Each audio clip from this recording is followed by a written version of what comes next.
Public Defender.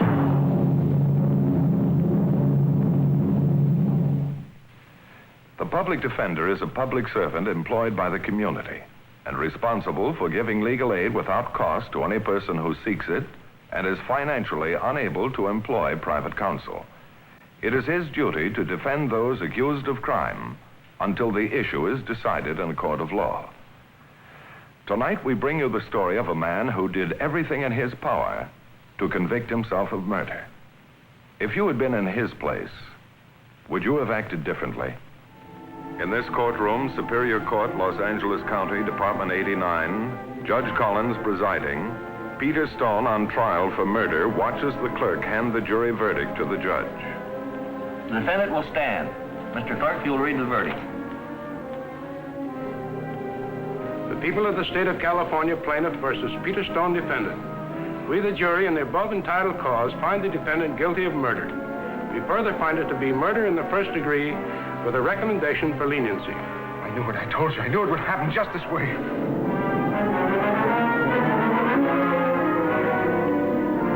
My name is Martha Fremont. I'm an attorney, Mr. Matthews. I was the attorney for... Peter Stone, I remember. I saw you one day in court. Won't you sit down? Thank you. I thought you handled yourself very well. Sure, great. My first client, and he gets life. From what I read, no one could have gotten him an acquittal. Why didn't you let him testify? Let him? I couldn't get him into the witness chair.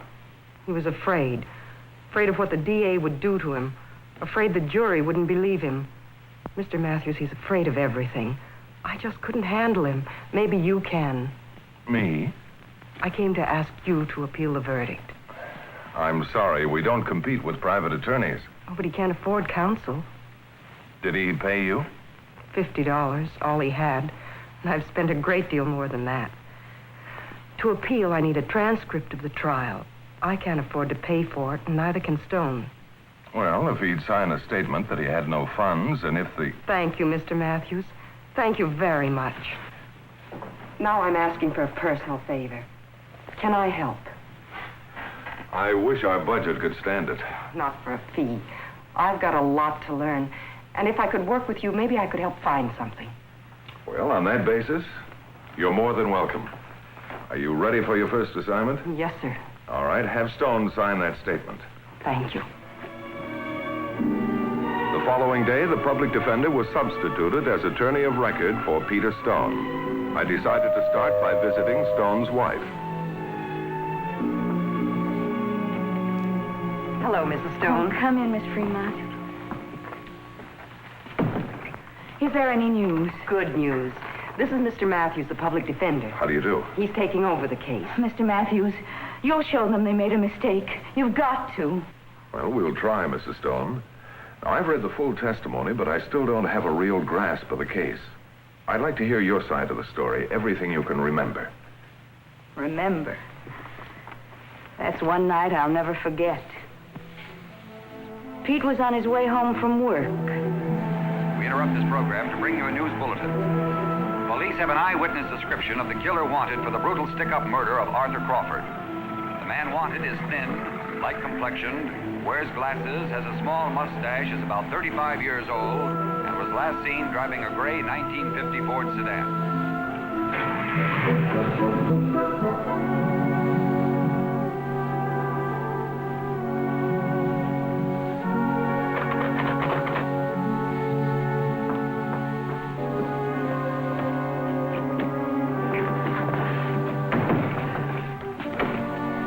Has anyone been here? Who? Pete, what are you What are you doing? Who are you hiding from? The cops. Louise, I swear I didn't do it, Do but... what? What are you talking about? Pete, it's our anniversary. Baked cake. Louise, sit down, will you? Look, I just read in the paper about a guy being killed. I passed right by the place where it happened. Yes, but It's all in the radio. what is? All about a guy named Crawford. He ran out of gas, asked a guy for a lift to the nearest station. The guy got him in his car, and then he robbed him and killed him. What's that got to do with you? A girl saw him get the lift. She gave the cops a description of the guy. Now listen. Just listen to this. The wanted man is thin, wears glasses, has a small mustache. He's about 35 years old. That's me. They're going to nail me. Stop it, Pete. Stop being so afraid of everything. You can't go on living. Wait a minute. Just let me finish reading. Crawford. That's the dead guy. And Crawford was killed by a .45 caliber Colt. From the description of the killer's car, police are searching for a gray 1950 Ford sedan. Louise, what'll I do? I still don't see why you're so... Well, this description in the paper, that could be me, couldn't it? And it could be 100, 1,000 other men. But I own a 1950 Ford sedan. And the gun in this drawer is a .45 caliber Colt. Don't you see, Louise? The police are checking all owners of 1950 Ford sedans. When they get to me, they'll nail me. No, they won't. They'll know you didn't do it. Why? Because I say so? According to them, I'm a guy with a record. A conviction for armed robbery. That's the same as this is. Add up all those things So and... you made a mistake 10 years ago. But you paid for it. You went to prison. Yeah. I don't want to go back again. I still wake up scared in the night. Scared that I'm back in cell block 14. Look, I'm going to clear out of here till I get the real killer. You can't. I have to. If the cops come and you run away, then they'll be sure you did it. But if I stay, do you want me to go to jail? I want you to be a man. You're my husband. I love you. I want to be proud of you. But I can't this way. Stop being so afraid of everything. Louise, you don't understand what they... Who is it? It's me, Eddie.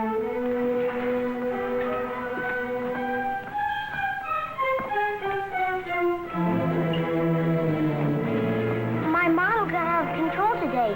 I took her way up as high as it would go. And then, zoom, it dive bombed and hit me right here. The doctor says I could have bleeded till I died. And look what happened to my model. I put a new prop on, but I don't know how to solder those wires. So if Mr. Stone... Well, not now, Eddie. He's taking a bath. Now? Well, he... Gosh, why can't you eat when you're dirty? You know, my mom always makes me wash my hands. Well, you come back a little later, Eddie. I'll tell him what you need. Okay.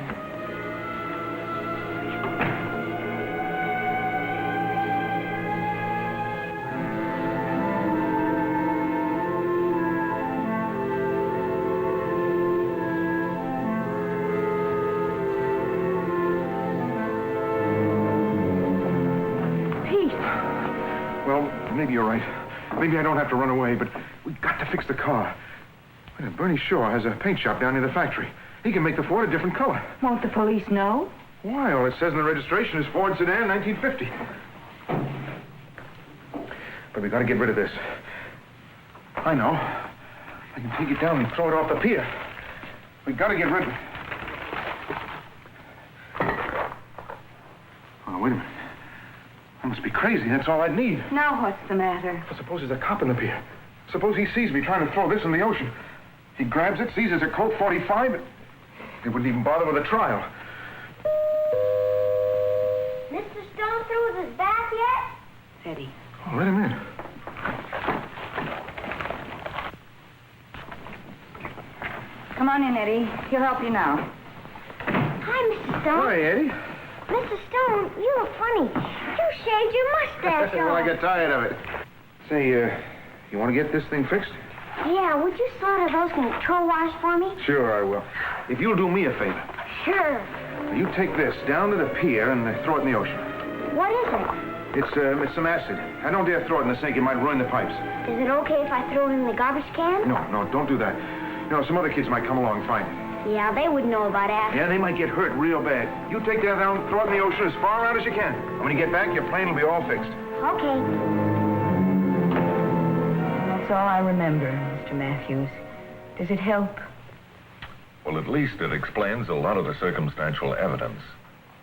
Now, Martha, as I remember, young Kennedy testified that when he got outside, he looked in the package and saw a gun. A gun like a .45 Colt the DA showed him in court. Uh-huh. And where does Eddie live? Next door.